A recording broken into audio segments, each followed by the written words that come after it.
আসসালামু আলাইকুম গাইস, কেমন আছেন সবাই? আমার সাথে একটা খুব দুঃখের একটা ঘটনা ঘটে গেল। আমার মুরগিটারে আজকে বিলাই কামড় দিয়ে মেরে ফেলছে একটু আগে। মাত্র খালি দরজাটা খুলতে না খুলতেই মুরগিটারে মেরে ফেললো। মাত্র খালি মুরগিটারে খুলছি, ছাড়ছি খাবার খাওয়ার জন্য, খাবারও খাইছে। খাইয়া এখানে মনে হয় 5টা মিনিটও মনে হয় ছাড়তে পারিনি, মুরগিটারে খাই ফেললো বিলাই।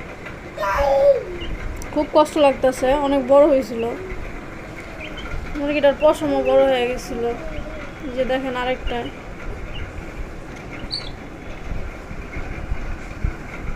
দেখেন কোন জায়গায় কামড়টা দিছে,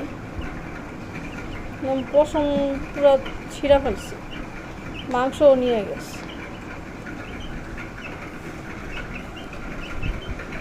খুব খারাপ লাগতেছে মুরগিটার জন্য, অনেক বড় হয়ে গেছিল, পশম পশম একদম ল্যাঞ্জা বের হয়ে গেছিল।